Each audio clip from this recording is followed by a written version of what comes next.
முதல் வாசகம் திருத்தூதர் பணி அதிகாரம் 16 திருவசனங்கள் 11 முதல் 15 வரை. பின்பு நாங்கள் துரோவாவிலிருந்து கப்பலேறி சமுத்திராக்கு தீவுக்கும் மறுநாள் நெய்யாபொலி நகருக்கும் நேராக சென்றோம்.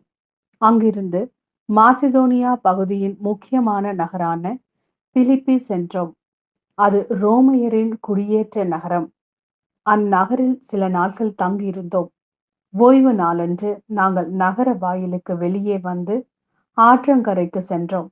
அங்கு இறைவேண்டல் செய்யும் இடம் ஏதேனும் இருக்கும் என்று எண்ணி அமர்ந்து அங்கே கூடியிருந்த பெண்களோடு பேசினோம். அங்கு தியதிரா நகரை சேர்ந்த பெண் ஒருவர் நாங்கள் பேசியதை கேட்டுக்கொண்டிருந்தார்.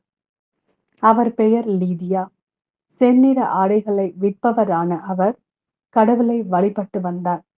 பவுல் பேசியதை ஏற்றுக்கொள்ளுமாறு ஆண்டவர் அவர் உள்ளத்தை திறந்தார். அவரும் அவர் வீட்டாரும் திருமுழுக்கு பெற்றனர். அதன்பின் அவர் எங்களிடம், நான் ஆண்டவரிடம் நம்பிக்கை கொண்டவள் என்று நீங்கள் கருதினால் என் வீட்டிற்கு வந்து தங்குங்கள் என்று கெஞ்சி கேட்டு எங்களை இணங்க வைத்தார். இது ஆண்டவரின் அருள்வாக்கு. இறைவா, உமக்கு நன்றி. யோவான் எழுதிய நற்செய்தி அதிகாரம் 15 திருவசனங்கள் 26 மற்றும் அதிகாரம் 16 திருவசனம் 4. தந்தையிடமிருந்து நான் உங்களுக்கு அனுப்ப போகிற துணையாளர் வருவார். அவரே தந்தையிடமிருந்து வந்து உண்மையை வெளிப்படுத்தும் தூய ஆவியார். அவர் வரும்போது என்னை பற்றி சான்று பகர்வார். நீங்களும் சான்று பகர்வீர்கள், ஏனெனில் நீங்கள் தொடக்கம் முதல் என்னோடு இருந்து வருகிறீர்கள்.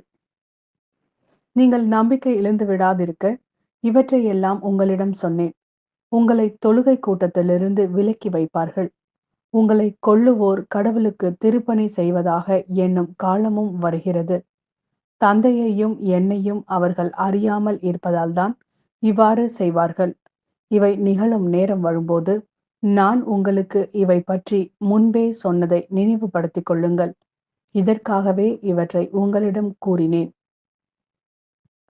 தொடக்கத்திலிருந்தே நான் இவற்றை உங்களிடம் சொல்லவில்லை, ஏனெனில் நான் உங்களோடு இருந்தேன்.